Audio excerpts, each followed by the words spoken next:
තෙරුවන් සරණයි සදැහැති ඔබ සැමට.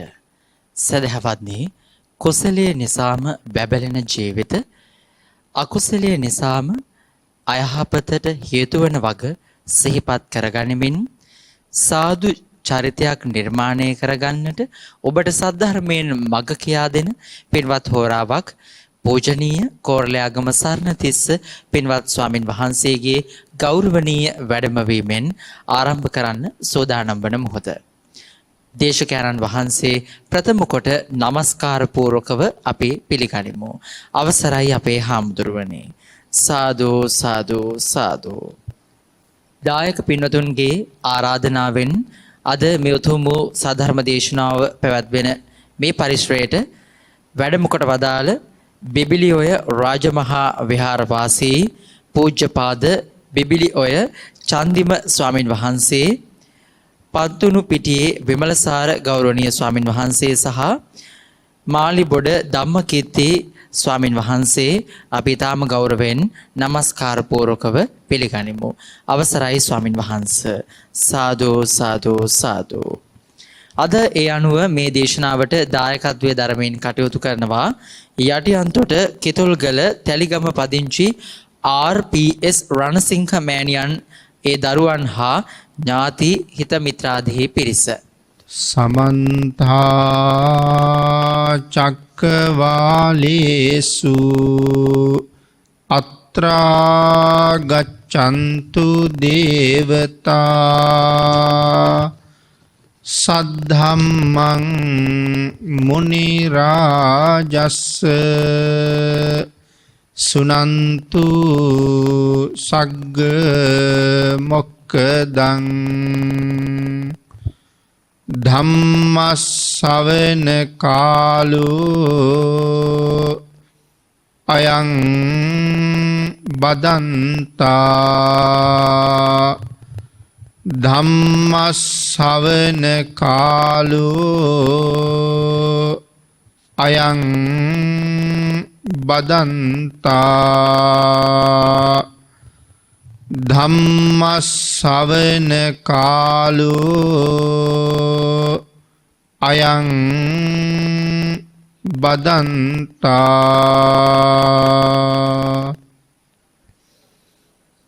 නමෝ තස්ස භගවතු අරහතු සබ්බ ධම්මේසු අප්පටිහත ඥානචාරස්ස දස බලධරස්ස චතු වේසාරජ්‍ය විසරදස්ස සබ්බ සත්තුත්තමස්ස ධම්මිස්ස රස්ස ධම්ම රාජස්ස ධම්මස්සාමිස්ස තථාගතස්ස සබ්බඤුනෝ සම්මා සම්බුද්දස්ස. නමෝ තස්ස භගවතු අරහතු සබ්බ ධම්මේසු අප්පටිහත ඥානචාරස්ස දස බලධරස්ස චතු වේසාරජ්‍ය විසරදස්ස සබ්බ සත්තුත්තමස්ස ධම්මිස්ස රස්ස ධම්ම රාජස්ස ධම්මස්සාමිස්ස තථාගතස්ස සබ්බඤුනෝ සම්මා සම්බුද්දස්ස.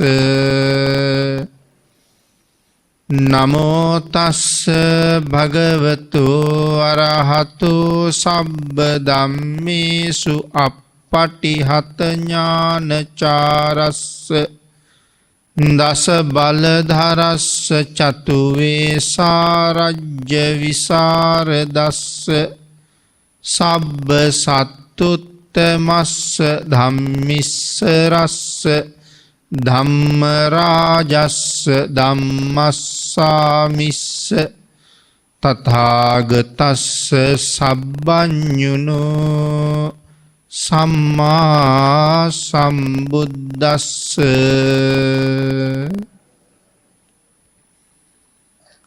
වැඩම කොට වදාළ අති ගෞරවනීය මහා සංඝරත්නයෙන් අවසරයි සද්ධර්ම ශ්‍රාවක කාරුණික ගුණගරුක බෞද්ධ පින්නතුනි බොහෝම ශ්‍රද්ධාවෙන් යුක්තව මේ සදහැවත් පිරිස මේ සූදානම් වෙන්නේ තථාගත ශාන්තිනායක සම්මා සම්බුදුරජාණන් වහන්සේ විසින් ලෝක සත්වයන් පිළිබඳව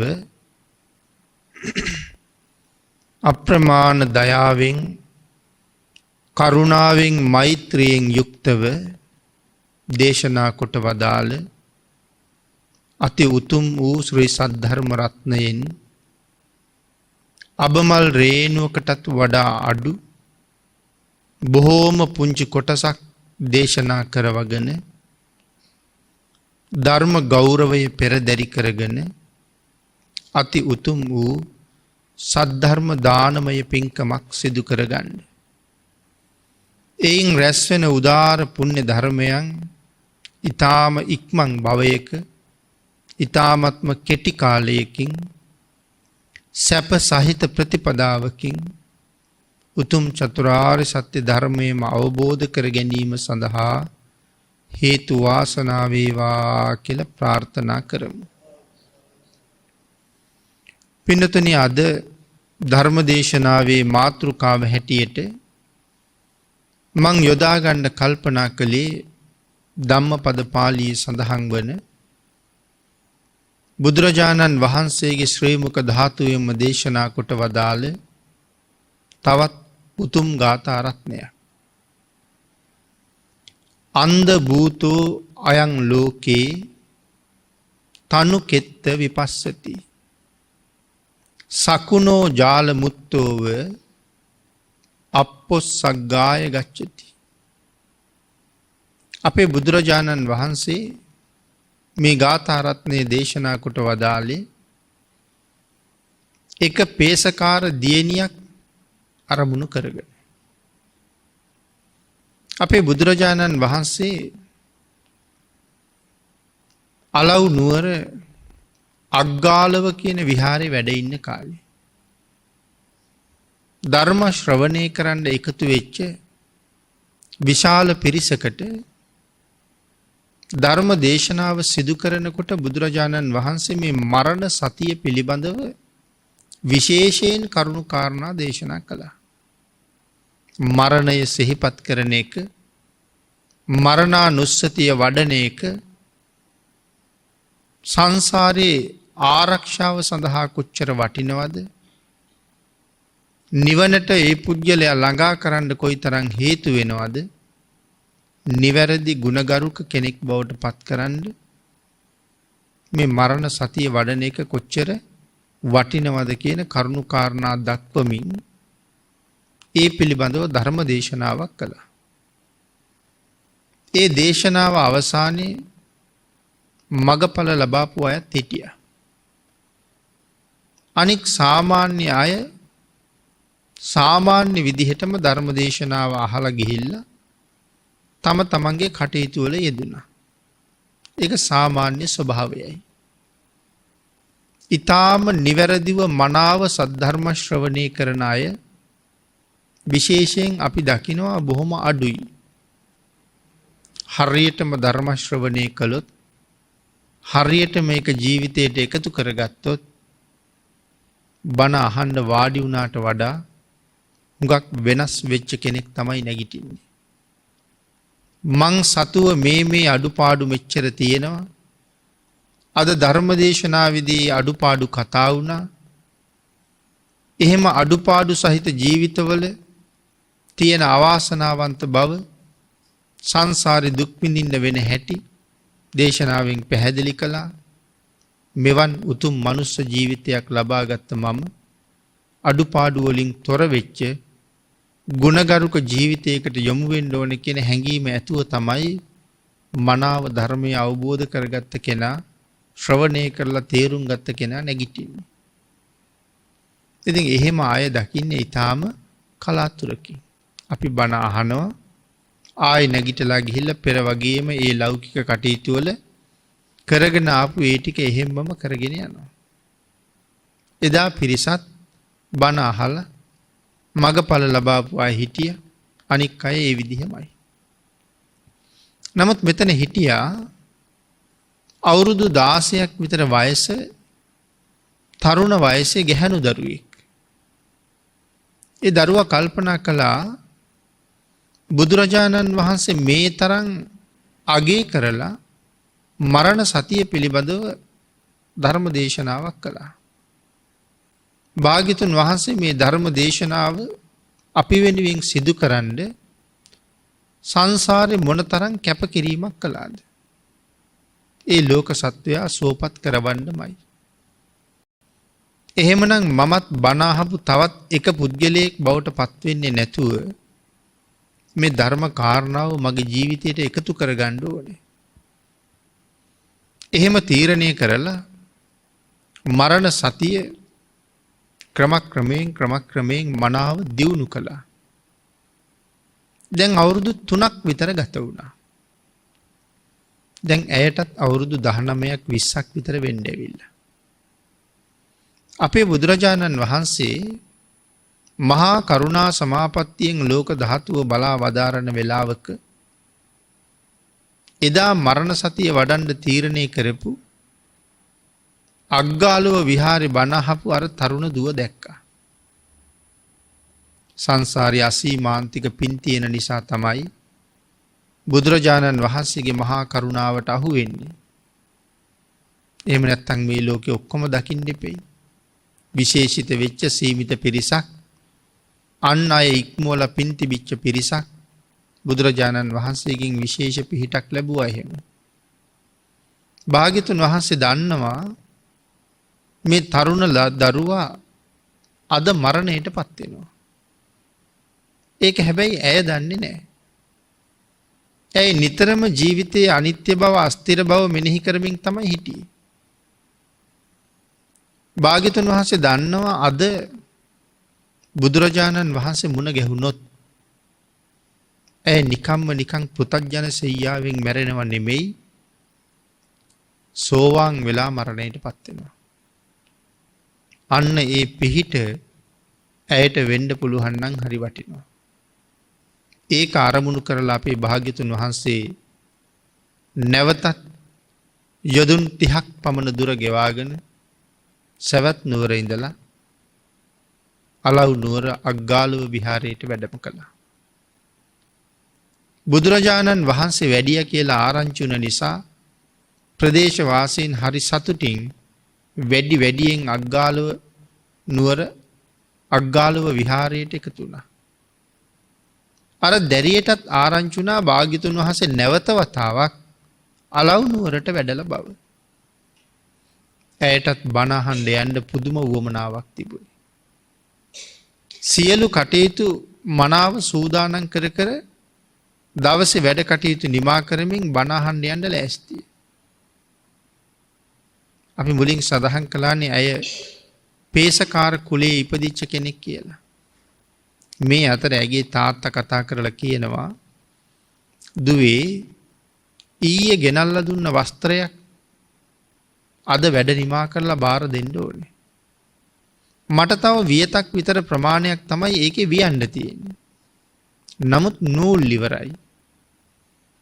ඒ නිසා මේ නූල් වියන තැන තියෙන මේ දණ්ඩට නූල් ටිකක් ඔතලා දෙන්න කියලා. නමුත් ඇය දවසේ වැඩ නිමා කරන්නේ ඉක්මනට බණ අහන්න යන්න. නමුත් තාත්තට ඒ කාරණාව කියලා තාත්තගේ වැඩේ අතපහු කරන්නත් බෑ. ඇය කල්පනා කළා තාත්තගේ වැඩිත් කරලා මං කොහොම හරි ඉක්මනට බණ අහන්නත් යනවා. ඇය අර දණ්ඩට නූල් ඔතන්න පටන් ගත්තා. බුදුරජාණන් වහන්සේ දහවල් දන් වළඳලා ධර්ම දේශනාව සිදු කරන්න කාලයත් එළඹිලා විශාල පිරිසක් රැස් වෙලා මිනිස්සු විතරක් නෙමෙයි මිනිස්සුන්ට නොපෙනුනාට දෙවියෝ බ්‍රහ්මයෝ දේශනාව අහන්න ඕන තරම් රැස් වෙලා. භික්ෂූන් වහන්සේලාත් ඉන්නවා. බුදුරජාණන් වහන්සේත් බුද්ධාසනයේ මත වැඩ ඉන්නවා. නමුත් ධර්ම දේශනාව නම් පටන් ගත්තේ නැහැ. සෑහෙන වෙලාවක් ගත වුණා තාම දේශනාව පටන් ගත්තේ නැහැ. පින්නතුනි සඳහන් කරනවා බුද්ධාසනයේ වැඩ හිටියහම කොයි වෙලාවේද බුදුරජාණන් වහන්සේ ධර්ම දේශනාව පටන් ගන්නේ? ඒ මොහොත වෙනකන් සියලු දෙනාම බලාගෙන ඉන්නවා. සරියුත් මහරහතන් වහන්සේවත් මුගලන් මහරහතන් වහන්සේවත් කිසිම දෙවියෙක් බ්‍රහ්මයෙක්වත් ස්වාමීනි තවම දේශනාව පටන් ගන්නේ නැත්තේ ඇයි කියලා නම් කවදාවත් අහන්නේ නැහැ. මොකද විශේෂ හේතුවක් නිසා තමයි මේ දේශනාව නොකර ඉන්නේ. ඒ හින්දා දේශනා කරන තුරු ඉන්නවා මිසක් ඇයි කියලා අහන්නේ නැහැ. මේ අතර අර තරුණ දුව තාත්තට නූල් ටික දෙන්න ඉක්මනට බෑග් එකක දාගෙන තාත්තා වැඩ කරන තැනට යනවා. යන්නේ අග්ගාලුව විහාරයේ ඉස්සරහ පිටින්. ඇය එතනින් යනවා දැකලා බුදුරජාණන් වහන්සේ විශේෂයෙන් ඇය දිහා බැලුවා. ඇයට තවත් භාග්‍යතුන් වහන්සේ පහු කරලා යන්න නම් හිතුනේ නැහැ. ඒ කල්පනා කළා 30 යොදුන් දුර ගෙවාගෙන බුදුරජාණන් වහන්සේ වැඩියේ මා නිසාමද දන්නේ.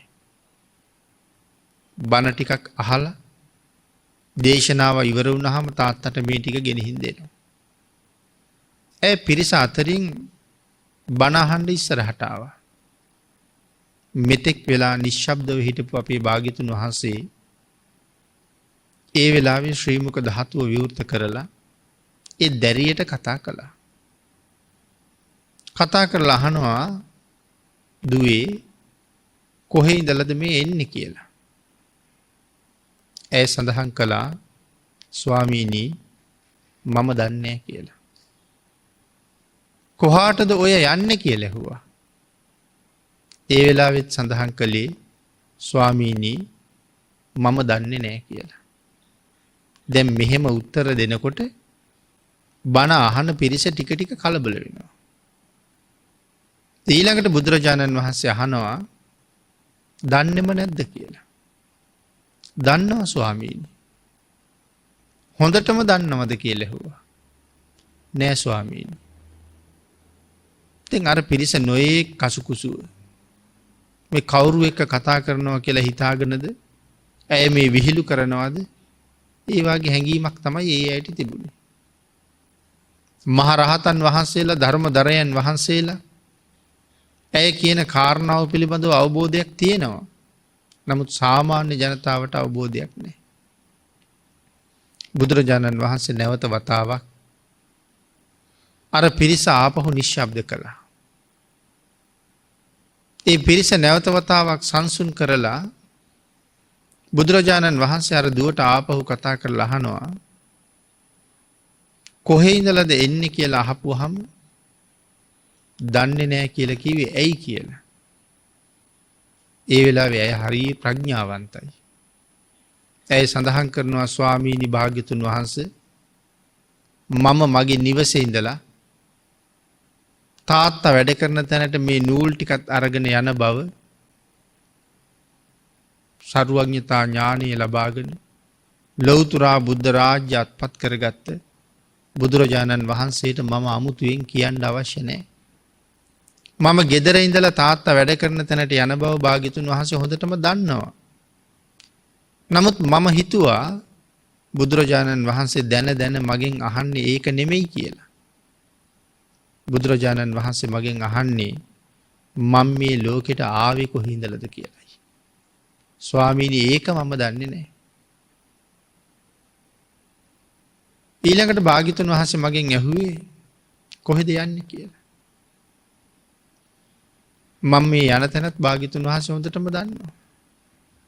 නමුත් මගෙන් අහන්නේ කවදා හරි දවසක මෙහෙන් මැරිලා කොහාටද යන්නේ කියලා. මරණයෙන් පස්සේ යන තැන මම දන්නේ නැහැ. දන්නේම නැද්ද කියලා භාග්‍යතුන් වහන්සේ ඇහුවේ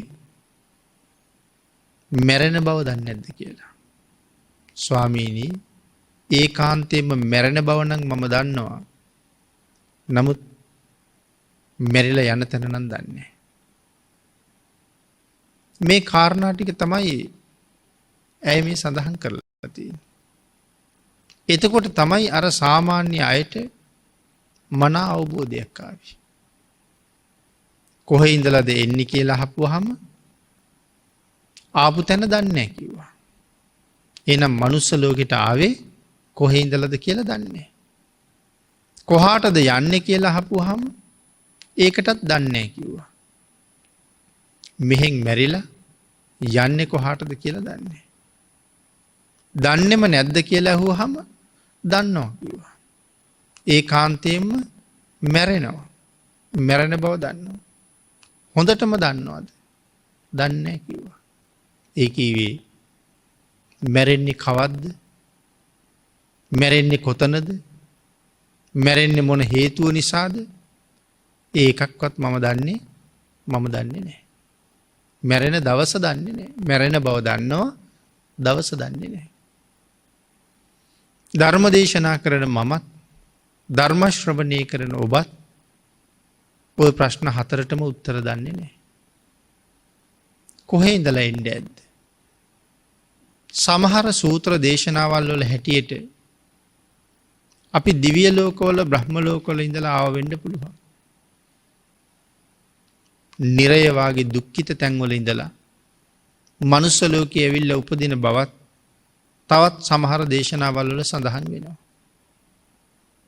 හැබැයි මේ දේශනාවල් වල සඳහන් වෙන හැටියට ඔය නිරය තිරිසන් වාගේ ආත්මවල ඉඳලා ඇවිල්ලා මනුස්ස ලෝකයේ ඉපදුන අයගෙන් විශේෂිත වෙනස්කම් දකින්න.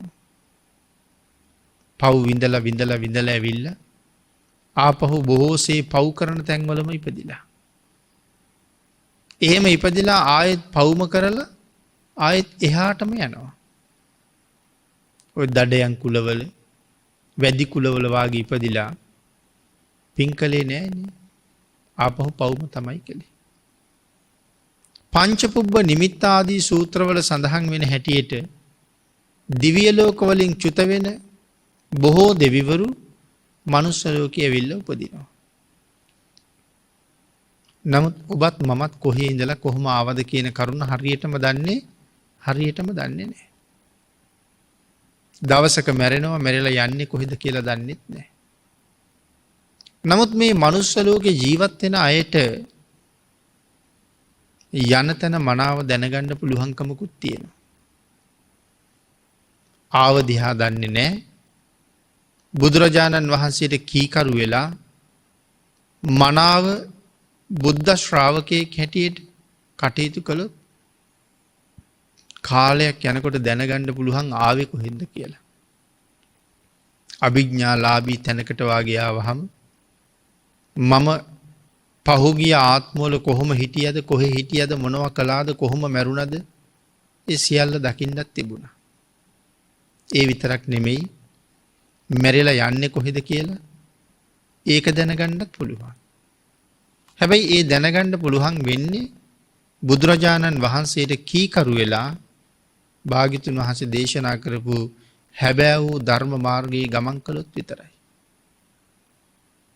මනාව භාග්‍යතුන් වහන්සේට කීකරු වෙන එක මේ සංසාරේ දිනන්න මහ පුදුමාකාර ශක්තියක් සපයන බව ඔය මහ තුන්ඩිල ආදී ජාතක කතාවලිනුත් මනාව පැහැදිලි කරනවා. තුන්ඩිල ජාතකයේ සඳහන් කරනවානේ පින්නතුනි, දූර්තයෝ 30 දෙනෙක් පිළිබඳව. ඒ දූර්තයෝ 30 දෙනා තමයි අපේ ශාසනයේ පස්සේ කාලේ අපිට මුණ ගැහෙන්නේ බද්දවග්ගීය කුමාරවරු කියලා. පැවිදි ජීවිතයේ සෑහෙන කාලයක් ගත කරාම එක දවසක් බුදුරජාණන් වහන්සේ දකින්න වැඩම කරපු අවස්ථාවක මාර්ගයේ දුෂ්කරතා පිළිබඳව භාග්‍යතුන් වහන්සේ කතා කළා. බුදුන් දකින්න ආව මග තිබුණ දුෂ්කරතා. ඒ කාරණාවේදී තමයි බුදුරජාණන් වහන්සේ අනමතග්ග සංයුත්තේ දේශනා කළේ. ඒ දේශනාව ඉවර වෙනකොට ඒ භික්ෂුන් වහන්සේලා 30 දෙනාම සිව්පිලි සිඹියා සහිතව රහත් වුණා.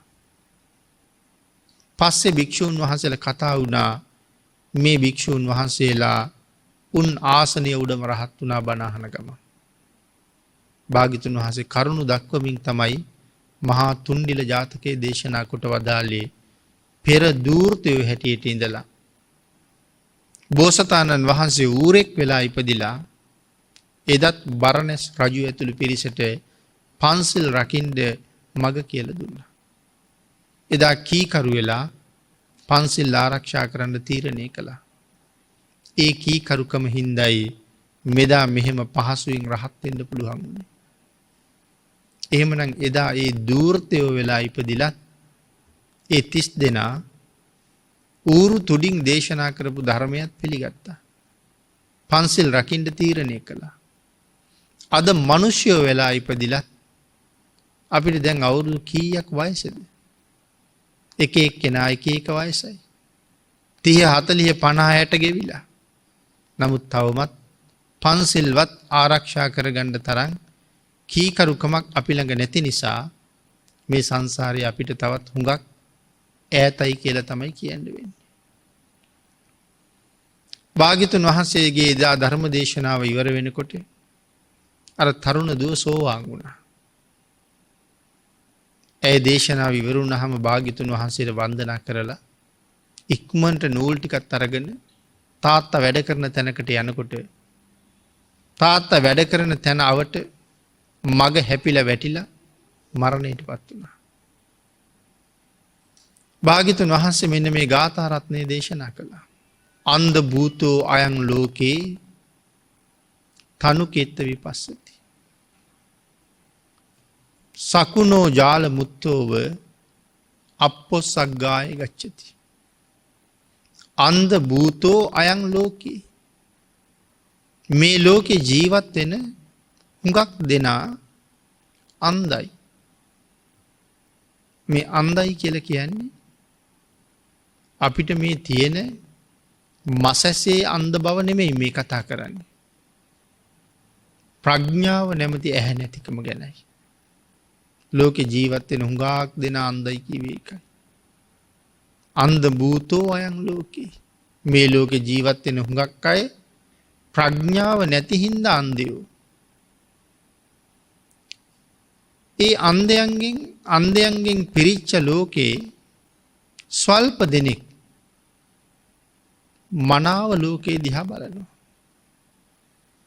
ඉන්න මිනිස්සු අතරින් වැඩි දෙනෙක් ප්‍රඥාව නැති හින්දා අන්ධයි. ටික දෙනෙක් විතරක් ප්‍රඥාවේ ඇහෙන් මේ ලෝකේ දිහා විශේෂයෙන් බලනවා. තනුකෙත්ත විපස්සති. සකුණෝ ජාල මුත්තෝව අප්පොස්සග්ගාය ගච්ඡති.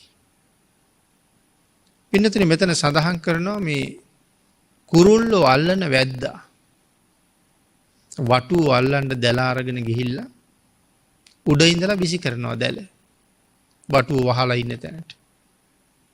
දැල උඩින්ම ඇවිල්ලා වටුව මැදි කරගෙන දැල වැටෙනවා. මේ දැල උඩින් ඇවිල්ලා පාත් වෙනකොට සමහර වටුව දැල කැරකිලා එන හඬ ඇහුණ ගමම්ම ඉගිල්ලෙන්න පටන් ගන්නවා. ටික දෙනෙක් දැලෙන් බේරෙනවා. වැඩි දෙනෙක් දැලට කොටු වෙනවා. සමහර වෙලාවට මාළු අල්ලන්න ගියහමත් එහෙම දැලක් දානවා. අර විසි කරන දැල් තියෙනවනේ. ඒ දැල විසි කරාම වැඩියෙන් මාළු ඉන්න තැන් බල බල තමයි විසි කරන්නේ. ස්වල්ප දෙනෙක් කොහොම හරි බේරෙනවා. වැඩි පිරිසක් ඒ දැලට කොටු වෙනවා. ඒ වගේ තමයි වටු වැද්දා දැල දානකොට කීප දෙනෙක් ඉගිල්ලා බේරෙනවා. අනිත් ඔක්කොම වැදිනවා.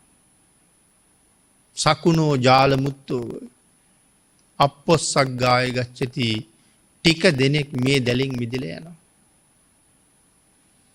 එතකොට දැන් මාළු අල්ලන්න කුරුල්ලෝ අල්ලන්න දැල් දාන අය ඉන්නවා. අපේ අය හිතුවේ නැද්ද මිනිස්සු අල්ලන්න දැල් දාන අය ඉන්නවා කියලා. එහෙම කෙනෙකුත් මේ ලෝකේ ඉන්නවා. ඔහුත් මනාව සූක්ෂම විදිහට හැම පැත්තෙම ගැලවෙන්න දෙන්නේ නැතුව ඒ දැල යොදලා තියෙනවා. ගැලවුණා නම් බේරුණා නම් බේරුණේ ඊටාම ස්වල්ප දෙනෙක් විතරයි. ඒ ගැලවුණ බේරුණ අය ළඟ හරියටම කරුණු දැක්ක මිනිස්සු දන ගහ ගහ වඳිනවා. අපට බැරි වුණ තැන ඔබ වහන්සේලා දිනුවා කියලා. කවුද අපි අල්ලන්න දැල දාලා තියෙන්නේ? අපි අල්ලන්න දැල දැම්මේ මාරයා. මාරයා තමයි මේ දැල දාලා තියෙන්නේ. පංචකාම කියන දැල. ඇස් දෙකෙන් රැවැට්ටුවා. කන් දෙකෙන් රැවැට්ටුවා. නාසයෙන් රැවැට්ටුවා. දිවෙන් රැවැට්ටුවා. කයෙන් රැවැට්ටුවා. දැන් මේ පංච ඉන්ද්‍රියන් නිසා අපි මොන තරම් ප්‍රමාදයට පත් වුණාද කියලා හිතන්නකෝ. මනුස්ස ජීවිතේ පරම දුර්ලභයි. අය අවුරුදු කෝටි ගාණක් ගියාට හම්බ වෙන්නේ නැති ජීවිතයක් තමයි මේ හම්බ වෙලා තියෙන්නේ. අපිට වටින්නේ නැති වුණාට. ඒ තරම් වටිනා ජීවිතයක් හම්බ වුණාට මේක අවුරුදු 100ක් අනිවාර්යයෙන්ම ජීවත් කරනවා කියලා ස්ථිරවම කියන්න පුළුවන්ද? අවුරුදු 5න් 6න් මැරෙන්නත් පුළුවන්. ඊට කලින් මැරෙන්නත් පුළුවන්. 10න් 15න් 20න් 25න් 30න් 40න් 60න් 70න් මැරෙන්නත් පුළුවන්. 100ක් 102ක් 103ක් වාගේ යන කලාතුරකින් අය ඉන්නවා. නමුත් ඉපදිච්ච දවස් ඉඳලා ඒ කියන්නේ මව් කුසට ආපු කලල අවස්ථාවේ ඉඳලා අවුරුදු 100ක් විතර අතරතුර කොයි මොහොතක මැරෙයිද කියලා දන්නේ නැහැ. කොයි මොහොතක මැරෙයිද කියලා දන්නේ නැත්තම් හැම වෙලාවෙම සූදානම් වෙන්න ඕනේ මරණයටමයි. ඕනෑම වෙලාවක සූදානම් වෙලා ඉන්න වෙනවා. හෙටට අනිද්දට කල්තිය තියා හිටපු හැම කෙනෙක්ම පරාදයි කියලා තමයි කියන්න වෙන්නේ. ජීවත් වෙනවා කියලා කියන්නේ මැරෙන්න සූදානම් වෙනවා කියන එකයි. මීට වඩා හොඳ තැනකට යන්න. මීට වඩා උසස් තැනකට යන්න. මෙහි ඉඳලා කටයුතු කරන්න ඕනේ. අපි ලෞකික ජීවිතේ ඒ තරම් ඒ වාගේ තැන් වලට යන්න කොච්චර කටයුතු කළාද? ළමයින්ට පුංචි කාලේ ඉඳලම අපි ඉගෙනුවා. දවසින් දවස ඉහළට යන්න. අහවල් කෙනාට වඩා ඉහළ කෙනෙක් බවට පත් වෙන්න. මේ ජීවිතේ ඉහළට ගෙනියන්න හරියට මහන්සි වුණා. හැබැයි මේ මහන්සි වෙන අතර මැරුණොත් යන්න වෙන්නේ ඊටාම පල්ලෙහාට. ආරක්ෂාවක් තියෙනවා කියලා හිතෙනවද? කොයිතරම් ඉගෙන ගත්තත් ධර්මානුකූල පැත්තක් දියුණු වෙච්ච බවක් පේන්නේ. මව්පියන්ට ගරුසරු කරන්නේ, වැඩිහිටියන්ට ගරුසරුවක් නැහැ. තුනුරුවන් වඳින බවක් නැහැ. පන්සිල් ආරක්ෂා කරන බවක් නැහැ. අපි බෞද්ධයි කියලා කීවට සමහරලාට උසස් පෙළ වාගේ පාස් කරන වයස කෙනෙකුගෙන් ඇහුවත් තවම ඉතිපිසෝ ගාථාවේ තේරුමවත් දන්නේ නැහැ. ත්‍රිපිටකය කියන්නේ මොකක්ද කියලා දැකලවත් නැහැ. හදිසියේ මැරුණොත් කොයි වාගේ තැනක යන්න වෙයිද? ඊටාම දුක්ඛිත තැනක තමයි ආපහු උපදින්න වෙන්නේ. ඉහළට ගෙනියන්න දරපු වීරිය නිසා අන්තිම පල්ලෙහ තැනකට යන්න වෙලා තියෙනවා. මොකද ආධ්‍යාත්මික පැත්තෙන් ඉහළට ගෙනියන්න නෙමෙයි ලෞකික පැත්තෙන් ඉහළට ගෙනියන්න විතරයි ඕනෙකම තිබුණේ. අනික හැම ජීවිතයක් මෙහෙමයි. අපි ගොඩාක් වීරිය වැඩුවා. මේ අවුරුදු 50ක් 60ක් ජීවත් වෙන ලෝකේ ඊටාම ඉහළින් වැජබෙන්න. මහන්සි වෙලා දුක් විඳලා ගෙයක් දොරක් හදලා ඔය කටයුතු ඉවරෙනකොට සමහරට ජීවිතයේ අවුරුදු 50ක් විතර වෙලා. සමහර කෙනෙකුට. ඊට පස්සේ එයා ලෙඩ වෙන කාලයක් එන්නේ. ආයේ ගුණ පුරන්න කාලයක් එන්නේ නැහැ. හදාපු ගේ ඇතුලේ දිග කාලයක් ඉන්න වෙන්නේත් නැහැ. ඔය අතරත් මෙරළ යන්නත් පුළුවන්. මේ පංච කාමයේ නැමැති දැල මාරයා විසින් එළලා කියලා අපි සඳහන් කළා. වටිනා මනුස්ස ජීවිතේ කොයි තරම් ඒ නිසා අපි කාලේ නාස්ති කරගත්තද? තැන තැන රස්තියාදු කරගත්තද? සංගීත සංදර්ශනයක් බලන්න ගිහිල්ලා පැය ගාණක් එතන නාස්ති කළා. ක්‍රීඩා තරගයක් බලන්න ගිහිල්ලා තවත් පැය ගාණක් නාස්ති කළා. හැන්දෑවට රූපවාහිනිය ගාව ඉඳගෙන තවත් පැය ගණනාවක් එතන නාස්ති කළා. දැන් මේ කුසල් රැස් වුණාද මේ එකකින්වත්? මේ හැම එකකින්ම රැස් වෙන්නේ අකුසල්මයි. කොතනවත් කුසල් රැස් වුණේ නැහැ. රාගය ඇති වුණා, ද්වේෂය ඇති වුණා, මෝහය ඇති වුණා. මේ සංසාරේ ඉපදිච්ච අපි වැඩියෙන්ම කරලා තියෙන්නේ කුසල්ද අකුසල්ද? අපි වැඩියෙන්ම කරගෙන තියෙන්නේ අකුසල්.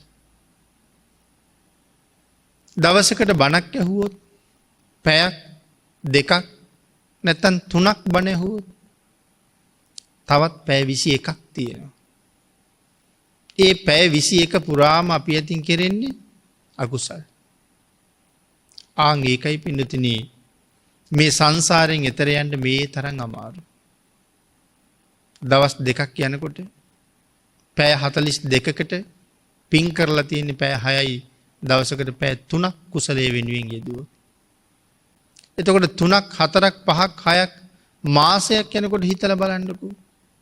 පින් කරපු දවස් ගාන කොච්චරද? සාමාන්‍ය අකුසල් එක ගත කරපු කාලය කොච්චරද කියලා. ගඟක උඩුගම් බලා පීනන්න හරි අමාරුයි.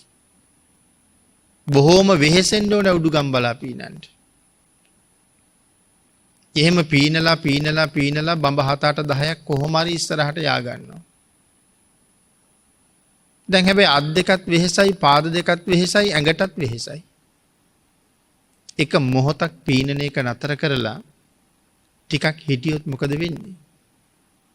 අර අමාරුවෙන් ගියපු බඹ 7-8 ආපහු සැරයක් හිටපු තැනටම ගිහිල්ලා. ඒ පල්ලෙහාට යන එක නිකම්ම වෙනවා. ඒ වගේ තමයි අකුසලයට බර වෙන එක ඊටාම පහසුවෙන්ම සිද්ධ වෙනවා. කුසල් රැස් කරගන්න බෑ එහෙම පහසුවෙන්. ඒක කරන්න පුළුවන් හොඳ වීරවන්තයෙකුට විතරයි. එහෙනම් ඇහැ නිසා අපි කාලේ නාස්ති කරලා තියෙනවද කොච්චර? කන නිසා අපි කාලේ නාස්ති කරලා තියෙනවද කොච්චර? දිව නිසා අපි මොනතරම්, කය නිසා අපි මොනතරම් කාලේ නාස්ති කරලා තියෙනවද? මේ දිව පිනවීම උදෙසා කොයි තරම් කැපකිරීම කරලා තියෙනවද? කොච්චර දුර ගිහිල්ලා තියෙනවද? දිව පිනවන්න නිසා. කය පිනවන්න නිසා කොයි තරම් දේවල් කරලා තියෙනවද? නමුත් ඒ දේවල් කර කර ඉන්නකොට දන්නේම නැතුව අපේ ජීවිතේ කාලය ඉවර වෙලා. අපිට වයස ගිහිල්ලා. ඒකයි සඳහන් කළේ ලෝකයේ විශේෂයෙන් දකින්න ප්‍රඥාවන්තයෝ ඉන්නේ ඊටාම ටිකයි. මං එන්නේ ඇත්තේ කොහේ ඉඳලාද? මම මේ ලෝකෙට ආවේ මොකටද? අර පුබ්බ නිමිත්ත ආදී සූත්‍රවල සඳහන් කළේ දිව්‍ය ලෝකෙන් චුත වෙන්න ලෑස්ති වෙන දෙවියන්ට අනික් දෙවියෝ ඇවිල්ලා කියන්නේ අඬාඬ හිටිය කියලා නිදහසක් නැහැ. ඒ දෙවියෝ අඬනවා හරියට. දාලා යන්න වෙන නිසා. අනිත් දෙවියෝ කියනවා අඬන්න එපා. ඇඬුවා කියලා මැරෙන්නේ නැත්තේ නෑ. ඇඬුවට මැරෙනවා ඕගොල්ලෝ. මෙහෙන් චුත වෙලා සුගතියේ උපදින්න. ඒ සුගතියේ උපදින්න කියලා කිව්වේ මනුස්ස ලෝකේ උපදින්න. ඒ සුගතියේ ඉපදිලා හොයාගන්න තියෙන හොඳම දේ හොයාගන්න. හම්බ කරන්න තියෙන හොඳම දේ හම්බ කරගන්න. ඒ බුදුරජාණන් වහන්සේගේ ධර්මය. ඒ හම්බ කරගත්ත දේ මත හරියටම පිහිටන්න. බණ අහලා ශ්‍රද්ධාවේ පිහිටන්න. බණ අහලා ශ්‍රද්ධාවේ පිහිටලා කටයුතු කරලා ආපහු සැරයක් අපි ගාවට මෙන්න. මේ දෙවියන්ට හම්බ වෙච්ච උපදේශය.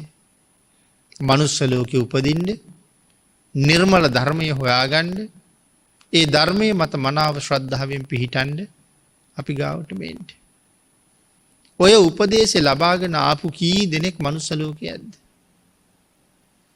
ඒ වුණාට මෙහාට ආවට පස්සේ ඒක මතකද? ඇයි ඒක අමතක වෙන්නේ? මැරිලා ඉපදිච්ච නිසා.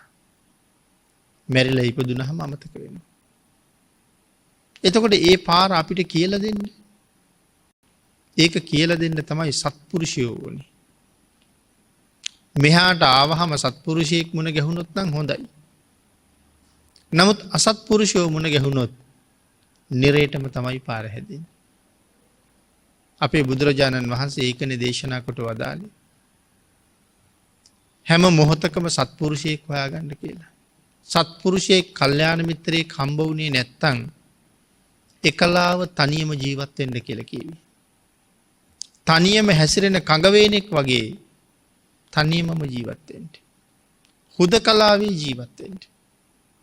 පාප මිත්‍රයෙක් නම් ඇසුරු කරන්න එපා. මේ ලෝකේ තියෙනවා පරම දුර්ලභ කාරණා 38ක්. කොතනද සඳහන් කරලා තියෙන්නේ? මංගල සූත්‍රයේ. මංගල කාරණා 38ක් තියෙනවා. මේ 38ට අමතරව තවත් මංගල කාරණා ලෝකේ තියෙනවද? නැහැ. තියෙනවා නම් භාග්‍යතුන් වහන්සේ දේශනා කරනවා. ආන්ගේ මංගල සූත්‍රයේ භාග්‍යතුන් වහන්සේ දේශනා කළේ කොහොමද මුලින්ම? අසේවනාච බාලාන. මුලින්ම අපිට කියලා තියෙනවා බාලයෝ නම් සේවනය කරන්න එපා කියලා. දෙවනුව තමයි සඳහන් කළේ පණ්ඩිතානංච සේවනා. බාලයෝ අතෑරලා පණ්ඩිතයෝ සේවනය කරන්න. පණ්ඩිතයෝ සේවනය කරලා බාලයෝ අත්හරින්න කියලාත් නෙමෙයි කියලා තියෙන්නේ. මුලින්ම බාලයෝ අත්හැරලා පණ්ඩිතයෝ සේවනය කරන්න. එහෙමනම් අසත්පුරුෂ ආශ්‍රය කියන එක මොනතරම් මේ සසරට අපි ඇදලා දානවද? එහෙනම් සුගතිවල ඉඳලා මේ මනුස්ස ලෝකෙට ආපු අය හැබෑම සත්පුරුෂයෝ හම්බුනේ නැත්තම් දුගතියෙන් දුගතියටම යනවා. ආන්ගේ නිසා අපිට ප්‍රඥාව තියෙන්න ඕනේ සත්පුරුෂයා කවුද? අසත්පුරුෂයා කවුද? ධර්මයේ මොකක්ද? අධර්මයේ මොකක්ද? කල යුත්තේ මොකක්ද?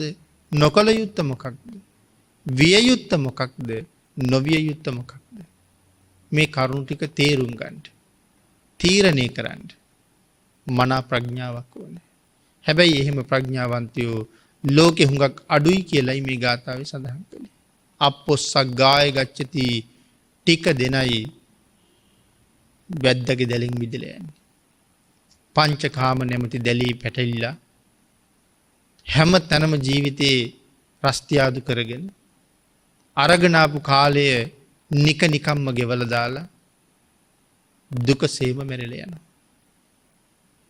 එවන් ජීවිතයක් පෝෂණය නොකර තමන් ආපු තැන යන තැන මනාව තීරණය කරගන්න කටයුතු කරන්න ඕනේ. බුදුරජාණන් වහන්සේට කීකරු වෙලා කටයුතු කරපු අය මරණ මංචකයේදී දන්නවා මන් දුගතියකට යන්නේ නැති බව. ඒකාන්තයෙන් සුගතියක යන බව හොඳටම දැනගෙනම මැරෙනවා. එහෙම කෙනෙකුගේ මරණ මංචකයේ ලොකු සතුටක් ඔහුට තියෙනවා. අපි හැමෝටම hina වෙවි මැරෙන්න පුළුවන් ජීවිතයක් ගත කරන්න බුදුරජාණන් වහන්සේ මඟ කියලා තියෙනවා. භාග්‍යතුන් වහන්සේට කීකරු වෙලා එවන් ජීවිතයක් පෝෂණය කරගෙන මරණ මංචකයේ කඳුළු සලන තැනක් බවට පත් නොකර සතුටින්ම සමුගන්න පුළුවන් ජීවිතයක් පෝෂණය කරන්න සියලු දෙනාටම තුනුරුවන්ගේ ආශිර්වාදයෙන් ශක්තිය, ධෛර්යය, වාග්ය, වාසනාව උදා වේවා කියලා ආශිර්වාද කරනවා. පින්නතුනි, අද මේ උතුම් වූ ධර්ම දේශනාවේ දායකත්වය යටියන්තොට කිතුල්ගල තැලිගම පදිංචි RPS රණසිංහ මෑණියන් දරුවන් හා ඥාති පිරිස විසින් උතුම් අරමුණු කීපයක් සිහිපත් කරනවා. නිදන ප්‍රාප්තියට පත්වන KA කිරිබණ්ඩාර පියාණන්, AW රණසිංහ පියාණන්ට, මව්පියන්ට හා සහෝදර පිරිසට, විශ්‍රාමික ගුරු නන්දා රණසිංහ මහතාට, සිරිසේන උඩ තැන්න සෝමා උඩ තැන්න දෙමව්පියන්ට හැටන්හි එච්චේ ගුණසේකර පියාණන්ට පින් අනුමෝදන් කිරීමත් බිබිලි ඔය රජමහා විහාරවාසී බිබිලි ඔය චන්දිම ස්වාමින් වහන්සේ පත්තුණු පිටියේ අවසරයි විමලසාර ස්වාමින් වහන්සේ මාලිම්බොඩ අවසරයි ධම්මකිත්ති ස්වාමින් වහන්සේ යන ස්වාමින් වහන්සේලාට තුනුරුවන්ගේ ආශිර්වාදය ප්‍රාර්ථනා කිරීමත් මේ පින්නතුන්ගේ උතුම් බලාපොරොත්තු අතර සිහිපත් කරනවා. ඊට අමතරව ශ්‍රී සම්බෝධි විහාරාධිපතිව වැඩවිසූ බෞද්ධයා මාධ්‍යජාලයේ නිර්මාතෘවර බෝධිසත්ව ගුණෝපේත සම්බුද්ධ ශාසන විශ්වකීර්ති ශ්‍රී සද්ධර්ම විභූෂණ පරම පූජනීය දරණාගම ශ්‍රී කුසල ධම්ම නායක ස්වාමීන්ද්‍රයන් වහන්සේට පින් අනුමෝදන් කිරීම අපවත් වී වදාළ සියලුම මහා සංඝරත්නයට පින් අනුමෝදන් කිරීම රට ජාතිය වෙනුවෙන් දිවිපිදු රණවිරුවන්ට පින් අනුමෝදන් කිරීම මේ පින්කමට සමගාමීව සිහිපත් කරනවා. දායක පින්වත් පිරිස විසින් පින් අනුමෝදන් කළ සියලු දෙනාටම පින් අනුමෝදන් වේවා. ආශිර්වාද කළ සියලු දෙනාටම රත්නත්‍රී ආශිර්වාදයෙන් නිදුක් නිරෝගී භාවයේ චිරජීවනයේ උදා වේවා. ඊ타ම ඉක්මන් භවයක ඊ타මත්ම කෙටි කාලයකින් සැප සහිත ප්‍රතිපදාවකින් උතුම් චතුරාර්ය සත්‍ය ධර්මය අවබෝධ වේවා කියලා ප්‍රාර්ථනා කරමු.